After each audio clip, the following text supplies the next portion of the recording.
Good morning, everybody. Today is Tuesday, the 7th of July, and I need to remind you because I'm in the south of France, and frankly, I couldn't remember what day it was. I had to check. But back to work. We have a fantastic panel for Question Time Live this morning. We always have Tania Bowers, who is the legal counsel from APSCo, as you well know. But today we are joined by Katy Rees, who runs Smile Education. She is the MD there. Smile Education is a well-known recruitment company in the education field based in two different offices in the Midlands. It's well known to APSCo because it's won 2 APSCo awards in its time as a member, one as Recruitment Company of the Year and the other looking at corporate social responsibility, and well done to the business for that. The Smile turns over around, can't remember, around 20 million, I think it might be, 30 million pounds actually. I'm going to check with Katy in a moment. It has about 30 staff based in those 2 offices and is UK based. Update me, what do you turn over at Smile Education, Katy? Not that much, Anne. Not as much as 30 million at the moment, but I'm hopeful on that one. I'm larging you up. I'm larging you up. Sorry. Yeah. We're more like 7-8 million, something like that. Okay, but a great business. And then let me come over to David Taylor. David is well known to APSCo because actually the business First Point is a well-known member of APSCo in a telecoms technical arena. It's in 10 different offices around the world. When I say around the world, I really do mean around the world. I'm going to read some of them: London, Paris, Madrid, Berlin, Dubai, Hong Kong, Shenzhen, Johannesburg, Dallas and Mexico City, to name but 10, I suppose. That business definitely does turn over around $80 million with around 80 staff, which is not bad going. And it's a business that actually has twice won the Queen's Award for Enterprise. So fantastic business, well set up, very experienced, set up in 2004. And a business we know, we were reminiscing earlier on that David and Alistair from the business have been on a trade delegation with APSCo to Brazil. I do notice that Brazil, Rio or Sao Paulo are not mentioned in your list of countries, but maybe there are plans, or maybe it was one of those trade delegations where it was a great trade delegation and you made a good choice not to open up in Brazil. I would suggest that's probably the case at the minute. We never will. Okay.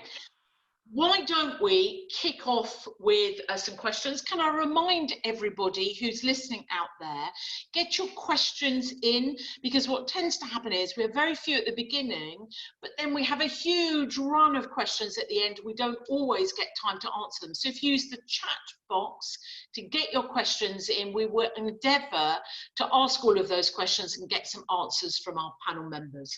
Okay, David, why don't I come to you? Talk to me about how the business is going, both from a UK point of view and then further afield in the other areas that you're covering. Sure. I'll start with the UK first. The UK has been relatively, so far, unscathed by COVID, quite luckily. Obviously, telecommunications has been one of the key areas of the sort of industry during this period. I guess what we've seen is through the world at different times, we've had different issues. So our problem started really before anybody else's in our Asian offices, kind of in late January, early February. And they went into lockdown that much earlier than us. So we had what lockdown would be like a bit earlier, really. And then since then, lockdown has kind of flowed around the globe into Africa and into Europe. And then now Asia's kind of coming out, which has been fantastic. And they're pretty much back to normal. In fact, I'd say that market's really strong at the moment. Europe, we're just seeing some green shoots. But Africa, I would say, Africa and particularly South America are 2 months behind us and are really in very, very, very strict lockdowns. And I think one of the things we've seen a lot is that local currencies have been affected, particularly in Latin America at the moment, with the Brazilian real and some of the other currencies losing 40 to 50% of their value. And then when the US was, woohoo, we're fine, and then lockdown and out, lockdown in, lockdown. And I think that's affecting the local market there at the moment. So been a mixed bag, but encouragingly, I would say that Asia's come out and has come back pretty strong pretty quickly. So I'm hoping that follows a similar pattern as we go through. Do you think with the turnover, it's a meaty sized turnover that you've got, do you feel that you're going to match that for the rest of the year with the ins and outs of the other countries around the globe? Or do you think you're going to take a hit? I think we'll take hits in different bits of the world at different times. So, you know, I feel like we've already probably taken our biggest hit in Asia, and that was probably back into last year. So we're expecting some to contract and others to grow. And certainly by the end of the year, we're budgeting for back to growth everywhere. So our budget for this year is relatively flat, to be honest. It's pretty much the same as it was the year before. One thing we have done is that through each of the downturns, we've always invested. So I won't say which area of technology, but because there are more access to staff we wouldn't previously have been able to get, we've been active recruiting. I think we've got 6 new account managers joining us in London on the 20th of July in a brand new technology space for us. And these are guys that we would not have been able to hire before.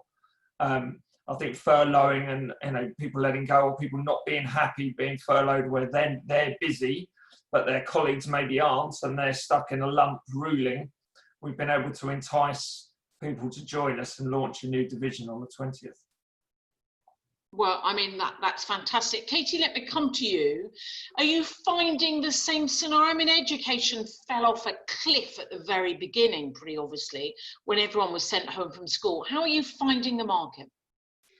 I think it's exactly as you said. It's kind of fell off a cliff, and I think probably as an industry we weren't massively well prepared for that. We kind of had this kind of not untouchable feeling, but while schools are there, we were always going to have business. We weren't necessarily susceptible to recessions, susceptible a lot to political changes, but we kind of always felt we had that consistency where public sector, you know, things keep going as they were. So for us, it was obviously a massive shock. There would never have been a scenario we would have imagined where all schools would close. It's obviously had a hugely detrimental effect on our business. You know, I can't imagine any education recruitment agency owner would say that it hadn't. We were lucky in the cabinet advice, or lucky is probably the wrong word. The cabinet advice was right to continue paying staff who had been promised contracts. You know, there's people were dependent on the money, and that was clear. It included agency margin, so that protected a proportion of our revenue. But as a predominantly temp agency, we do rely on those temporary assignments that are constantly coming through, the day-to-day, the sickness cover, etc. So yeah, I mean, this year will be vastly different for us compared to the previous, you know, sort of 3, 4, 5 years. However, it has been very difficult to plan, because obviously we can only get back to normal as and when the schools begin to get back to normal.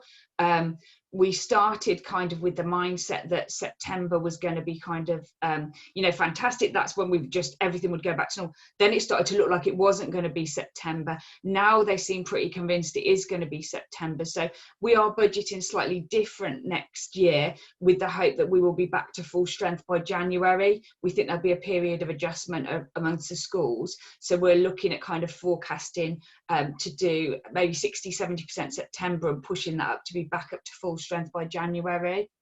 However, having said that's what we looked at.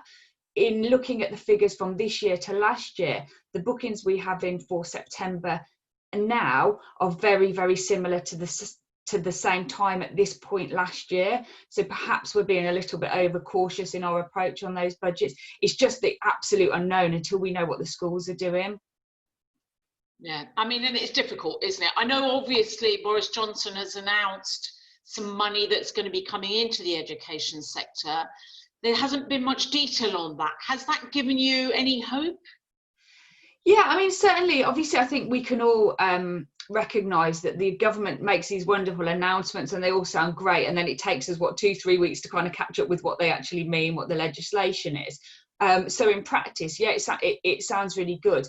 And I think every agency would be happy and wanting to support the schools with intervention, with tutors. You know, I think it's evident the schools have worked and probably not had the recognition they deserve tirelessly. They haven't closed since February. They've navigated exceptionally tricky risk assessments and continue to do so. So I think they need a break. Our head teachers absolutely need some time off.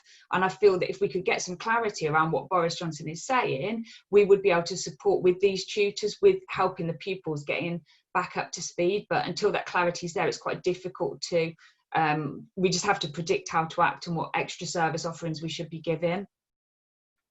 Yeah, I think that's right. Tania, can I come to you on that? Obviously, there's been an announcement of money being spent, certainly being promised. Have we heard any more clarity about any of those areas of infrastructure growth, education spend, apprenticeship money spent, or are we still at the guessing stage? Well, the government are certainly making a lot of announcements. Obviously, tomorrow, the Chancellor, it's not a budget, but it's a stimulus event. So that will be in Parliament probably around 11 o'clock tomorrow. Today, the news is all around stamp duty. I personally would, and we're sort of arguing, you know, it would be better to use the money to boost or reduce employer costs to kind of boost, you know, whether that's an NIC reduction or an increase of the employment allowance, NIC employment allowance, before you start paying employer NICs. We think that could be a real boost. The apprenticeship levy, yeah, there's talk of, again, it's all very much policy, isn't it? It's not really translated yet into actual law or substantive guidance about money going out to give people work placements, etc., and using the apprenticeship levy. We do think government is actually quite far along in terms of tweaking the apprenticeship levy and how you can use it, but we're not really sure how that's going to happen and when it's going to be published. So I think there's a lot of things in the mix at the moment. A lot. Yeah, I mean, there are. My understanding also, while I'm with you, is that you had discussions today with different MPs about Brexit and any plans with regard to what the fallout would be, which I'm sure will be of interest to David particularly. Yes, I had a conversation with an MP called Kevin Hollindale this morning. We talked, he's the chair of an all-parliamentary group for fair business banking. So he was very interested to hear about our members' experience of the CBIL scheme. Effectively, I said bounce back loans have actually worked really well. We've had reported back. I think there's still problems in that middle band of the classic CBIL. And if you need more money over the coming months, that you'll have to apply for a CBIL possibly. So if any members or people listening have got problems they're experiencing about the middle CBIL, particularly about being able to show that they aren't in difficulty, because you have to be able to prove that you're not a business in difficulty, and it's quite a technical test, then get in touch with me, because we can push it with him. Now, interestingly, he's also personal private secretary to Michael Gove. So I did sort of introduce the question of Brexit. We've got a Brexit survey, just a sort of sentiment survey about how prepared you are, out this week. So please, I would urge members, it really won't take very long, because it's more gut feel and sentiment as opposed to data. I'd really, you know, if you could fill that Brexit survey in, that's really good evidence to use with MPs as to this, you know, what our members are feeling about. He's quietly confident about a deal. He's saying there's they're getting closer together, you know, in terms of these hard lines that both sides have got.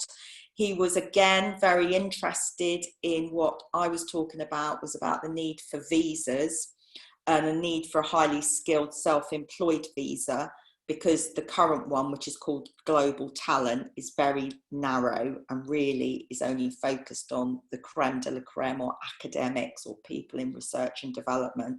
And we think it should be expanded to cover particularly the sort of contractors that David's business might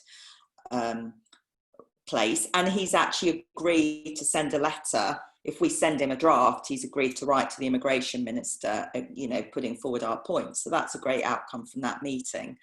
But what he did say was, if, you know, it's going to be different. We voted for Brexit. We've got Brexit. It is going to be different. And if you've got international businesses and international offices, then you've probably already taken steps to adjust, but you have to recognise that life's going to be different next year.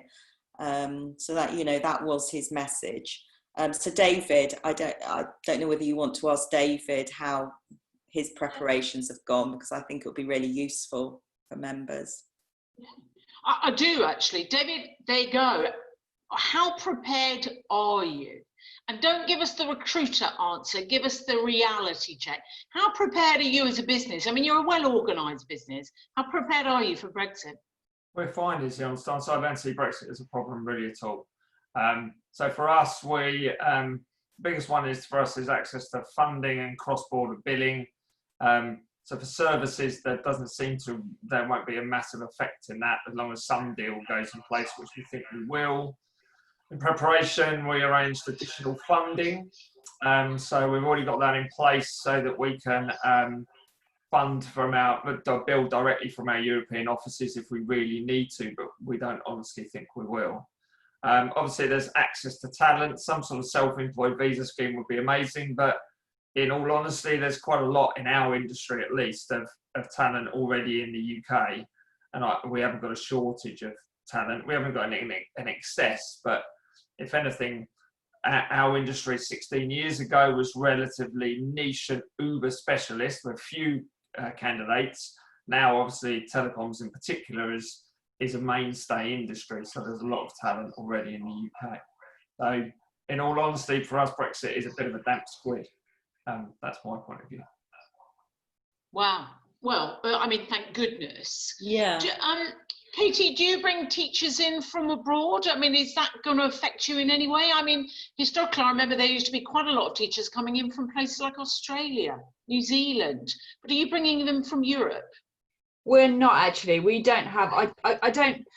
I would imagine from talking to other education owners, it's probably quite a geographical thing. It may well have a larger impact, I'd say, maybe around London, where you know there's potentially more European people living. For us, we don't have a huge number of people who come over from Europe. I do know a lot of businesses bring people from Australia, Canada. Those kind of teachers tend to be very, very popular in schools here.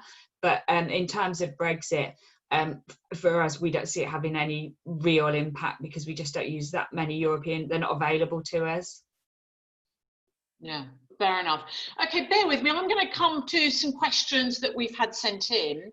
This one is really aimed both at you, Katie, and Tania, actually. And it says, COVID has created a 16-week and counting gap in employment for our supply teachers. Schools are using this gap to exploit the 16 or 8-week rule and engaging out temps permanently free of charge. Is there an area that this is an area that concerns me, although technically it's legal, is it a perfectly legitimate thing for them to do? Any advice or thoughts? Perhaps I'll come, Tania, to you from the legality point of view, and then to Katie. Is it something that you're seeing happening in the market? Tania. So this is about the conduct regulations, and supply teachers or people working in schools can't opt out of the conduct regulations because they're obviously working with children. And under the conduct rules, the maximum, if you want to charge a transfer fee at the end of an assignment, like an ownership period, then the maximum is 8 weeks from the end of the assignment or 14 weeks from the beginning, whichever's the longer. So we've just started to see this on the help desk, and I don't think it's just restricted to schools, actually. I think it's anywhere where there's lower level workers. So clients are saying, well, you know, there's been a gap, I can take them on direct and not pay you a fee. I think technically the problem is the conduct regulations say what they say, and they clearly weren't written with a situation where people couldn't supply for 16 weeks, but there's no allowance in the conduct regs for there to be a sort of a stopping of the clock, like, you know, you might find the clock stops in AWR situations, etc. So on the face of it, I think technically they probably can take them direct. But we are going to raise this with BAYS, and actually it was something that was raised by Employment Agency Standards with them right at the beginning, and they sort of just, you know, frowned and sort of thought about it. So we're going to raise it again as an issue to see whether they could think about it and whether they could issue some guidance on what the correct position is. I mean, it's a bit naughty, isn't it? Katie, are you finding this happening? Yeah, it's naughty. Are you finding this happening with any of your clients? We haven't had this so far, but we have identified it as being a potential risk, obviously, for us. We haven't had any clients who've come and asked for this.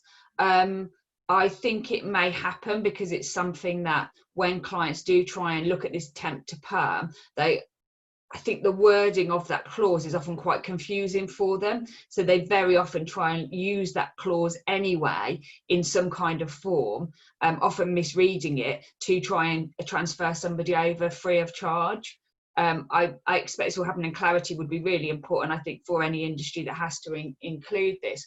Obviously, from my point of view, on just a purely commercial level, I'm not up to speed necessarily with the legality of it.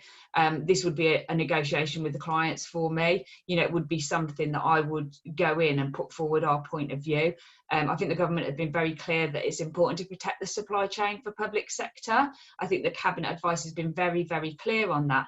And for me, trying to exploit that clause when schools have still had full budget for the year would be a bit of a kick in the teeth, really, because, you know, of the situation that we're in. So for me, I understand school budgets have been tight, and we are working tirelessly to support them on that while trying to run a business at the same time. So for me, I would try and make that into a commercial negotiation. I would go out personally and try and sort that with the school myself. But I think it would be really important for us to have some kind of legal clarity if we can get it, just as a backup. Most schools want advice. It's been a confusing period for them. So for example, when the cabinet advice came out, the schools were very grateful to be educated on actually what was going on, actually what they should do. So I think if we have clarity on it, most schools are very supportive of the supply chain, which it is in what the government have asked them to be as well.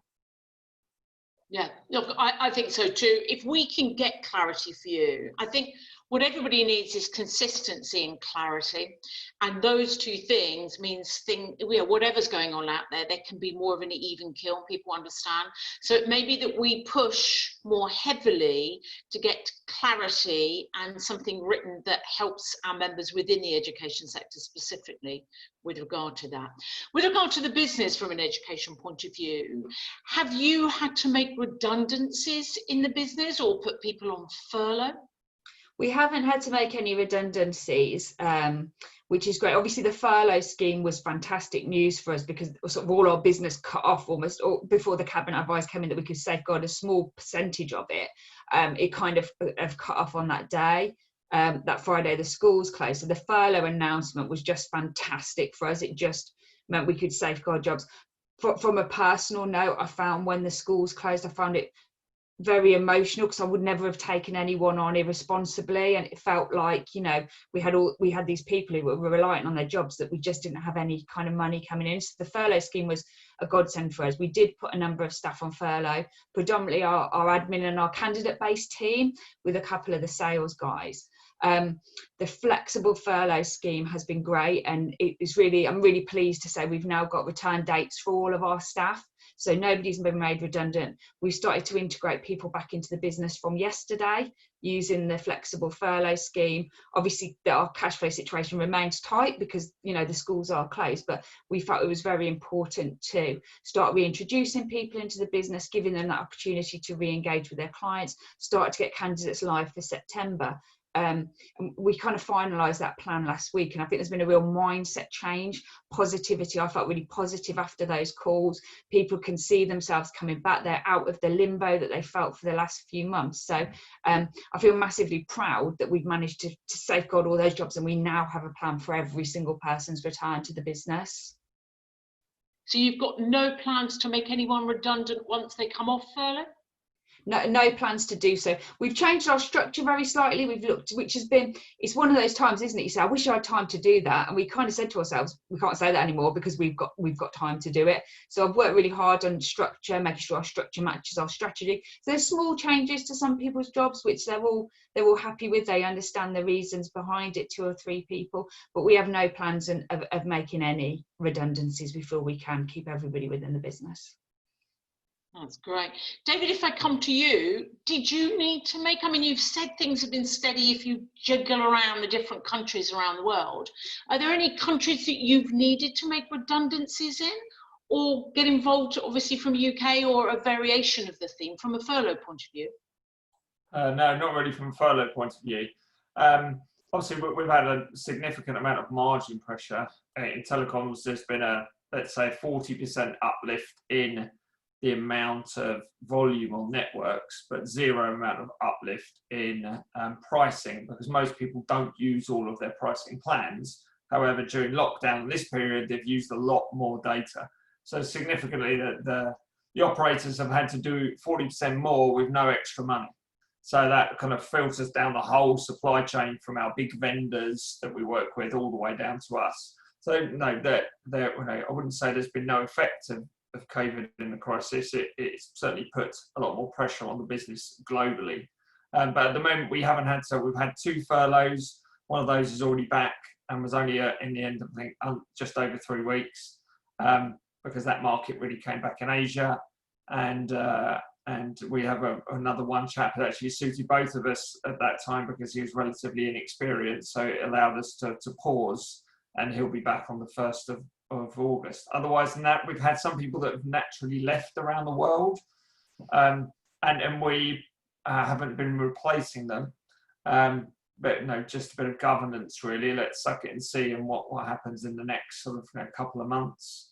But we have been hiring salespeople for the new area we're going to launch in. So at the same time, we've said to ourselves, one of our non-execs said to us, no one's going to remember if you didn't make a profit in the coming financial year.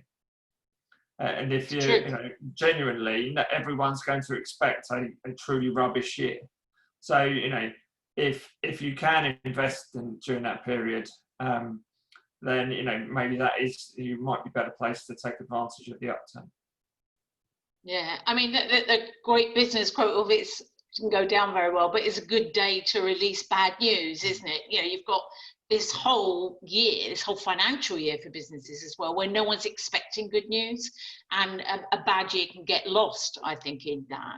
From the point of view then of margins, are you going to get margins back up? Do you think? I always have a view that when margins start slipping down, it's so tough to get margins back up when you need them to be back up. Do you think you can apply pressure once this is finished to get the margins back up? I think in some markets you will be able to, because the demand for the talents will become higher, and then naturally what you tend to get is a relaxation on the margins, because people really need people to start to deliver their projects. In some areas I don't think we will, but we may gain more volume because of that. Our market is incredibly tough to break into. It really is a living nightmare, because we need to be able to deliver in 100, 130 countries to the same clients. So, we've spent 16 years building to this point, and anyone that comes in now that's the barrier. We don't want to sign you in that country unless you can deliver in 100 extra countries. So, I think the key thing we've been trying to do is focus on the mix of our different businesses as well. We have major customers, global, massive ones, and they're there. But it's also important to get the SMEs, the up-and-coming businesses, and work with them, because you will often find that will give you a better margin mix, which will push up your margins across the board. And those are companies that generally are normally happy to pay in the high teens or above. That's because they want the best talent. And do you have much of a perm business at all? Yeah, we do. Our perm business is actually pretty good at the moment. It's not, I would say that's one of our major goals for this year, is to expand our perm side. Yeah, and at the moment our perm business is billing as per budget, actually. So that's one of our big goals, is to carry on increasing that by diversification into another tech area. And also, you know, we've had a bit of training, and we're genuinely just a bit more focused in those one-off deals as well at the moment. I mean, if I look back to what Katie just said, that these times can be really useful to sort of step back from the business and look at, you know, whom you want to be when you grow up, really what you want the business to look like. Whereas generally we can be very busy in our businesses rather than those times to reflect on our businesses. So it can be a real time to decide what you want the business to look like coming out of COVID and at the other side. And if you can recruit people that perhaps have been furloughed badly, or they're in a business that's not doing very well, it's a great time to recruit staff that, as you said, David, you never probably would have gotten before. Yeah, I genuinely believe Yeah, we wouldn't have got these people in a normal market. Well, I mean, yeah, fantastic. Yeah, I think I've actually personally, on a personal level, apart from COVID being a nightmare, and you know, I've been working, you know, 6 in the morning, 10 at night some nights, and you've got different people stuck in different countries around the world and lock-in, they can't get flights. Actually, it's enabled me to finally deliver a big training program that we've been wanting to do for the last couple of years, and do it properly. And I don't believe I'd have had that opportunity if it wasn't for COVID and being sat at home and having the space to actually work on the business, not getting dragged into it every day. So I think it's giving us opportunities to reflect on the way that we run our business and how we'll do it in the future. Well, it's a great opportunity. Tania, can I come to you? I've got a couple more questions that are tied to redundancy, really. One here, paying notice monies. Do you pay 80% of a notice if someone's been on furlough, or 100% of their salary if they've been on furlough? Can you claim the furlough grant to fund that? This is a question we've had before, actually, but I know it's being asked still. Tania. Yes, this was the hot news at the weekend in recruitment. So I think we talked about this last week. I can't quite remember, but anyway, we raised it in the new Treasury direction. Had a new subclause put in, clause 2.2, making it clear, as if it wasn't already clear, that furlough money is to be used for keeping employees on your books.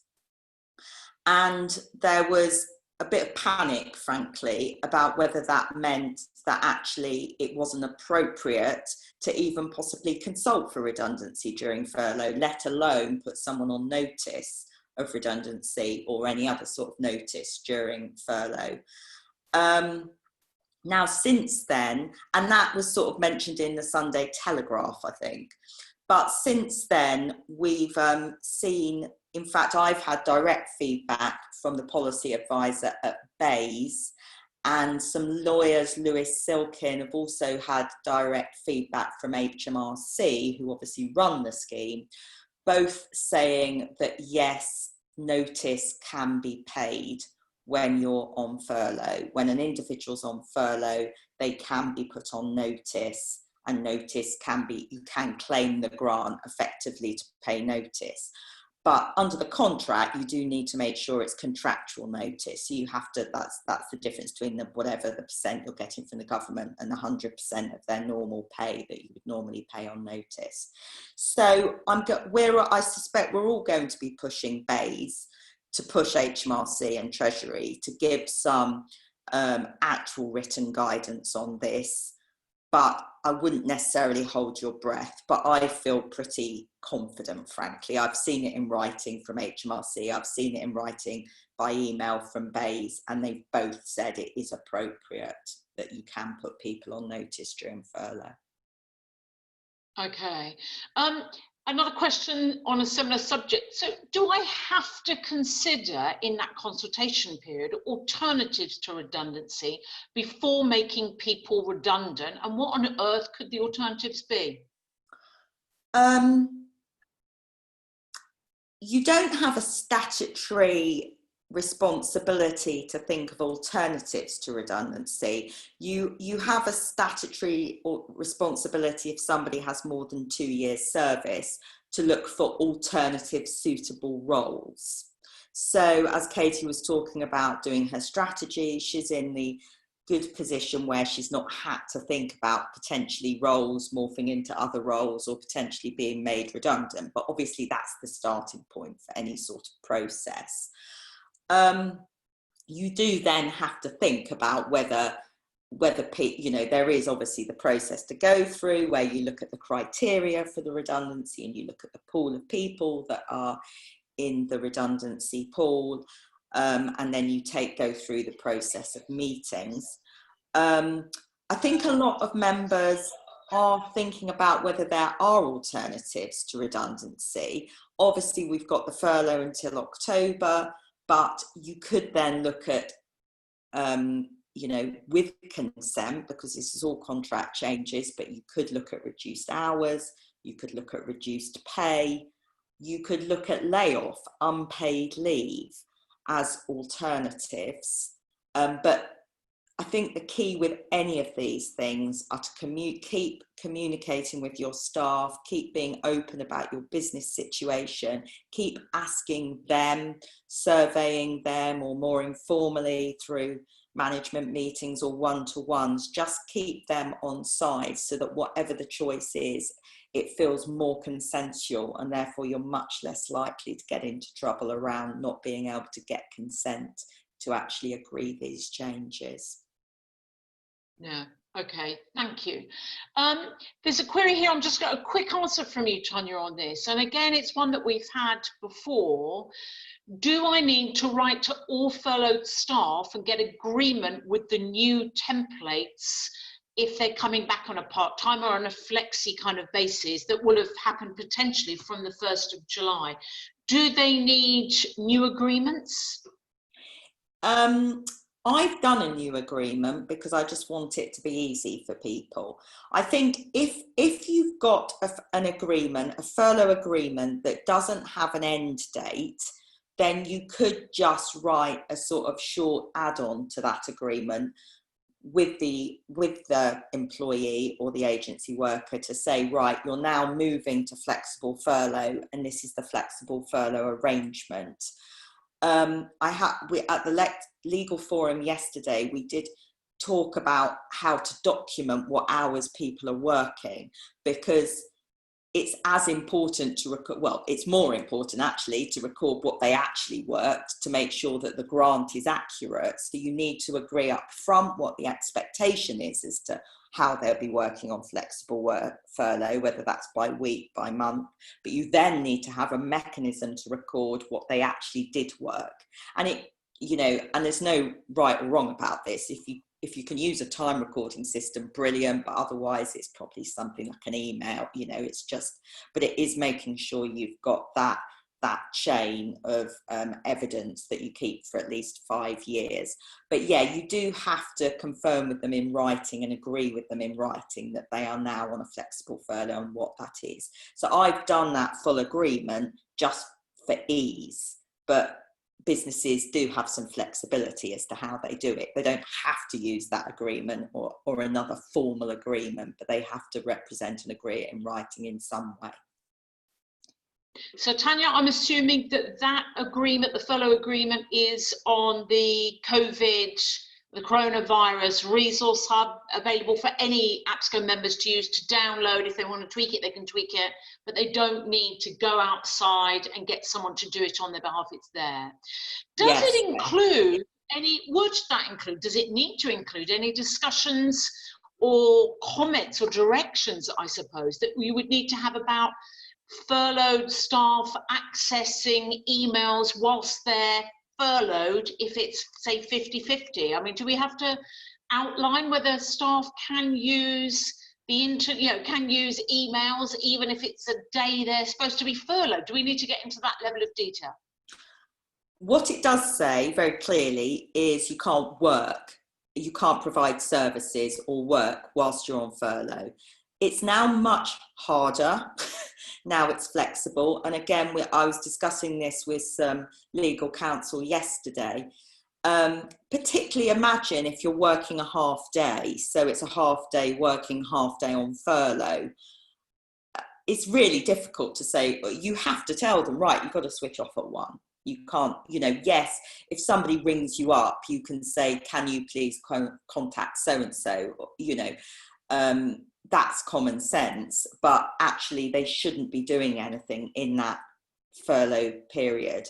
What might be an easier way to do it is to have days where you work and days where you furlough. And I think there was a general agreement that, if on a day where you work, people don't necessarily stick to their hours. They might work, rather than 7.5, might work 8, they might work 9. Well, if that's on a day they're working, that's probably okay. So it does seem to be a lot clearer to have working days and furlough days rather than split days. I think split days are where it could get really quite complicated. But yeah, we do think you have to be clear to the staff what the expectations are and that they shouldn't be working. Reiterate to them that they shouldn't be working when they're on furlough time. Katie, you've got people coming back from furlough now on a flexible basis. Have you outlined clearly when they're not allowed to go on emails and work, or has it been a bit more flexible? Yeah, we've done the having specific days that they're working, like Tania just said. So we used the template from the Coronavirus Resource Hub. We got that signed by all of them. They have specific days when they're not in.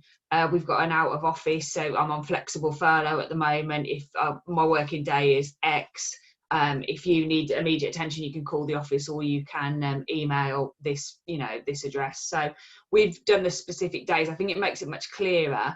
A number of them anyway, need to work in the office. They don't have facilities to work from home. So those people, we've tried to put them in, obviously not in big groups, but 3 or 4 of them in the office together to start them kind of building up that teamwork, that buzz, I guess. So yeah, we've done specific days. And so with regard to coming back to the office, yeah. How long have you had people actually physically in either of the 2 offices? So it's like a logistical nightmare, isn't it? I've been there with my tape measure, I've got my hand gel, my Amazon orders, all this, trying to get everything sorted. I went back on my own for a few days 2 weeks ago. A couple of the guys wanted to come in with me. They came in that week.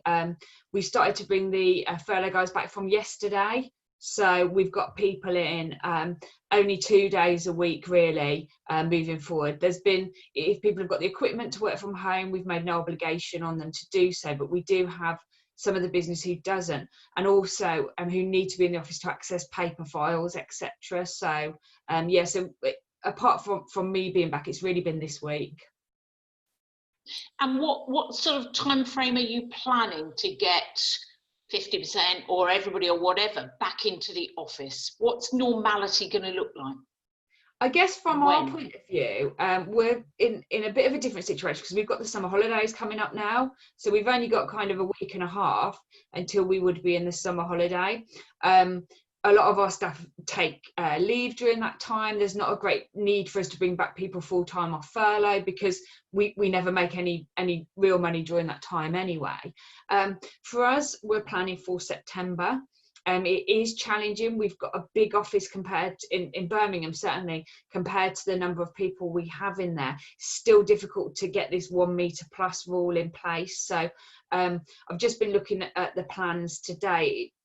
Logistically, I've got about 5 spreadsheets on moving people around, but I think we'll have some people who need to be in the office full time, and the rest we'll put into 2 teams that will rotate, being in the office or being at home. That means we can use kind of every other desk and move people around as needs be. What I think the plan is going to be, or what the plan I'm putting forward is, we'll literally just plan until October half term, which is about 7 weeks, because the government guidance is so fast. When I first went in, I was working on 2 meters, then I was working on 1 meter plus, and the guidance changes so quickly. It seems kind of we've got a plan now until September. I'll then have a plan September to October, and I'll start working on that next plan in September. But it will certainly look different to how it was, which was just previously we had our more senior people working from home 1 or 2 days a month. I think it's more likely to be at least 2 days a week moving forward.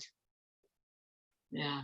David, if I come to you, what about your plans for getting people back to the office, say in the UK, in your London office? Have you got anybody there, or are you thinking of starting to get them there? Yeah, we've had people back for the last few weeks, really. We had our first board meeting back in the office yesterday. We've kind of left it open and said if people want to work in the office, they can. We're quite lucky in one sense that nobody needs to be in our office to function at 100%. That's globally, everyone can work from home. All our systems are cloud-based, so it's easy in that respect. But I think our general plan is that probably from about the 20th of July, we'll be in the office 3 days a week.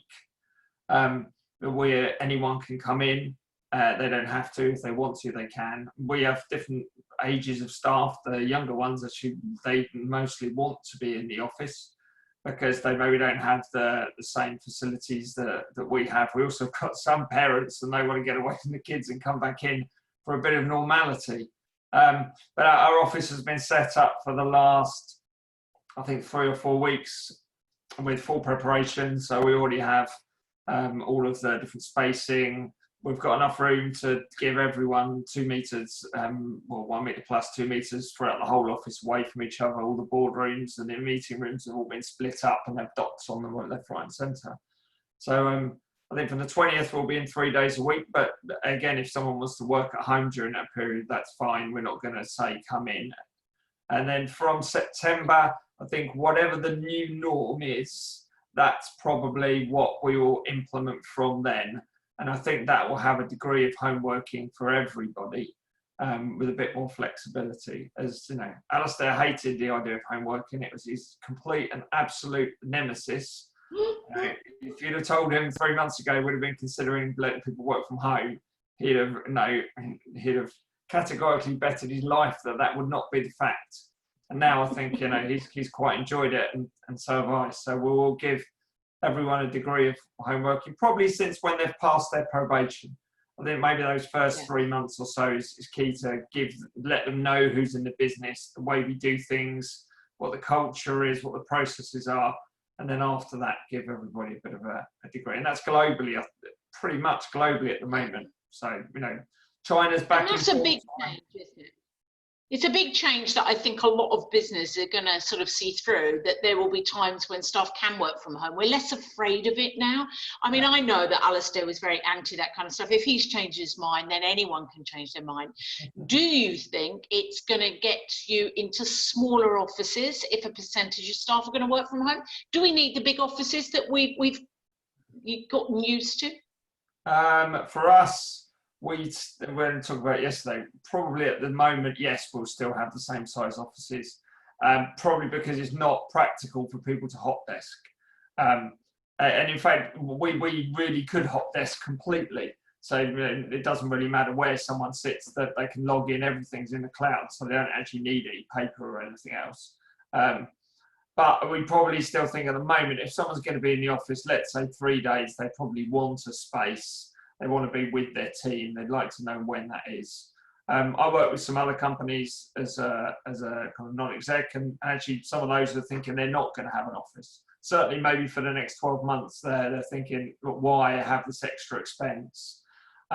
It's worked well. It seems to be working well. They might go to a more flexible space where they'll meet, and they buy flexi desks or whatever for a period until their markets really boom again. Or something of that sort. Yeah. Katie, coming to you, do you think you're going to need the 2 offices or as bigger 2 offices as you've got when we get back to that sense of normality? Maybe that's going to be October, maybe it'll be the new year, but do you need 2 offices? Do you need biggish offices?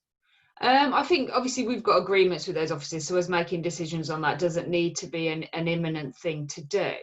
I think within the industry, people still need to be in an office. If I think a lot of the reasons why I've particularly enjoyed a career in recruitment, a lot of the social aspects have been really important to me.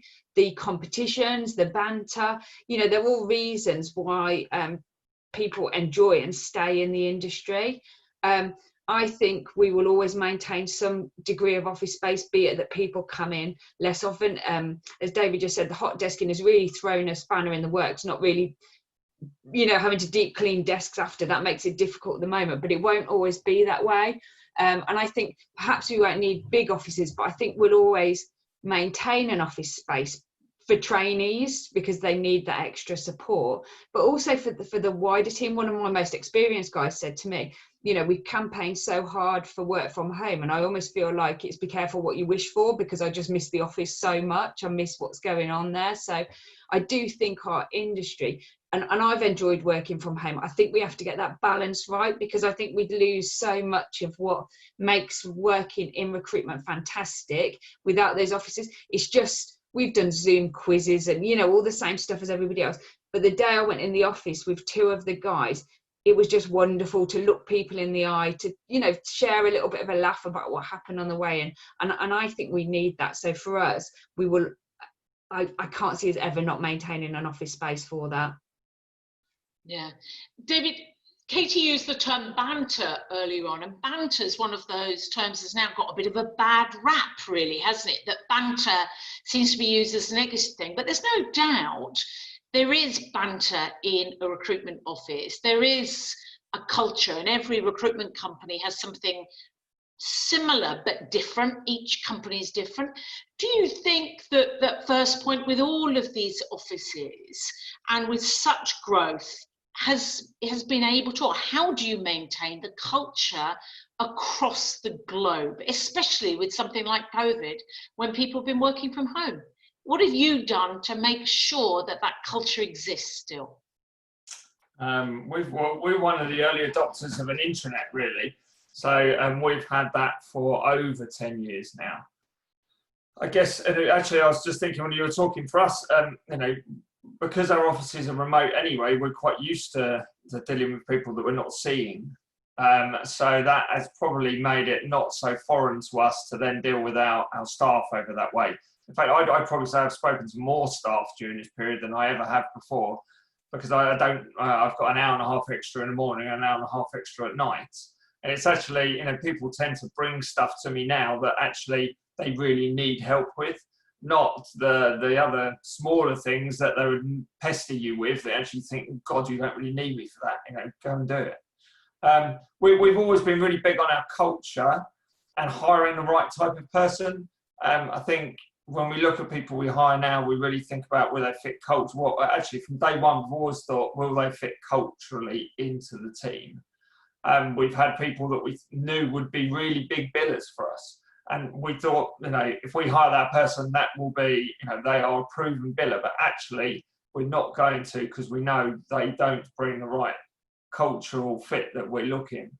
And someone said to us, your company's amazingly boring. You just do what you say you're going to do. And that's probably like, we want entrepreneurial people. We want people to go out and win business, bring on business, retain business. But we also want them to be doing that for 5 years, 10 years. We don't want to, how can I put, what did Boris Johnson say, or someone said, rip the arse out of it, because then you get the wrong sort of attitude in your business and you just get yo. But one of the good things we do is we do a weekly newsletter.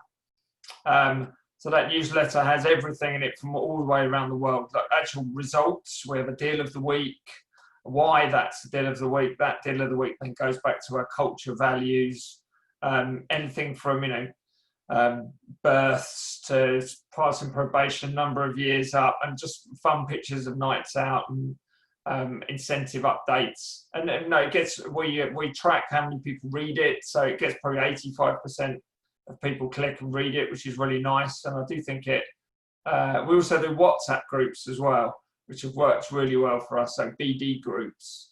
So, any sort of targets, clients that we have globally, we're feeding to each other on the BD. We've had a couple of really nice wins where one office has started engaging with the global clients, and actually 2 other offices have then at the same time helped bring them on board, finalise the contracts, and it's come on as a global client. So that's been a nice way of really getting your teams to interact quickly with each other. Because on email, it just bores the hell out of everybody, big long emails, but a quick WhatsApp, hi, I've spoken to this guy, this is this, boom, boom, boom. And then within 2 minutes, everyone's pinging back around the world. Yeah. We've got a comment from Lisa Jones that is saying that one of the keys to working from home is to ensure that the processes are clear and the output can be measured beyond simply the fees. And I know that actually you've been very big on having good processes, haven't you, in First Point? There's always been the processes there and the measurables that aren't just the fees at the end when processes could have gone wrong, but an accidental fee. But those processes have worked quite clearly in those years within the business. Yeah, we really need to. International recruitment's tricky, so you really do need to have a good process right the way from start to finish. Otherwise, you can get really lost really quickly. I think we literally have people in 102 countries working today. So it's, you really do need to. And if anything, we're different. Our back office, you normally say your back office teams should be what, 30%. Ours is more like 50% because of this extra administration that we have to do. I guess one of the other things we've been, this time at home has allowed us to really think about, and actually we work with Lisa, it is what are we doing the best things in the best manner? So whether that's focusing on hot jobs and qualifying a job, what's a good CV look like? What should it include when we send it out? We spend all that time blooming getting a CV and finding that person that wants the job and then 10 seconds sending it. And oh my God, it's rubbish. That should jump out the page. Good job ads. We're just working with Lisa at the moment on a bit of training, but writing perfect job ads. Good pitches. Are they structured? Do they follow out what we want to do? And then, good visibility on the marketing front. Are we in the right places where we want to be? And that's why I say I've quite enjoyed it, because it's allowed us extra time not to just go on the hamster wheel. Yeah. If I come back to you, Katie, there is some guidance that one of our members is asking about that suggests that schools are only using the list of recruitment companies on the Crown commercial list these days, that schools have really gone into that scenario. Are you finding that? And if so, what about anyone who's not on a list? Is there still business to be had if schools are not on that Crown commercial list? And it needs to be a quick answer because we're about to close up. Yeah, the CCS list is active. It's not mandated, so schools still have a choice of where they want to go. It's not up for tender, I think, until 2 years. I think they've got a 2-year extension on it. But certainly, it's my experience that a small number of schools are using the CCS at the moment. That I know they're doing a lot of work to grow that, but you can still get business outside of it. Okay, and I do know that most schools will use, and other buying authorities will use, the APSCo Compliance Plus as a safety measure when they're using recruitment companies too. So I would certainly encourage anyone in the education sector to use Compliance Plus from an education point of view. Okay, what I need to do, this seems to have gone very quickly, and I wish we had a bit longer, but we don't. So bear with me if I bring this to a close. I want to thank our panel members, to Katie, to David, to Tania, for being very open about their businesses and giving us some real insight into what's going on. But I tell you, as two businesses that I know and APSCo know very well, it's interesting to hear both of those MDs talking about using this time to look at the business they want to be when they come out of COVID, and understanding that this can really be a useful time, not just to survive and not even just to thrive at the moment, to plan the future of what your business should be looking like. So I would say thank you very much indeed. I would say to stay safe within those businesses, and for all APSCo members and obviously their families and beyond, to make sure that we carry on staying safe. I know that in the Midlands that Leicester's been locked down all over again. So let's hope the Midlands stay safe for your family, Katie, and across the board. I'd like to make sure that everybody out there is aware that at 2 o'clock this afternoon, we have Tracy Barrett, who's going to be talking about marketing and how to get return on your investment, to make sure that brand is key and to make sure you have that brand and get the return on investment during COVID and obviously beyond. And then on Thursday, again at 2 o'clock, we have a panel looking at disability and inclusion and how it doesn't need to be something you need to strive toward. It can become part of the normal running of your business and be a differentiator when you go in to work with your customer base. I'd like to thank everybody for this session. Stay safe out there, and thank you very much. Thank you from the south of France. I think I've got sunshine to go back to, sorry to make you feeling jealous, and a haircut to get at some stage, that is for sure. See you next week, everybody. Thank you very, very much indeed for our panel members. Take care. Bye-bye.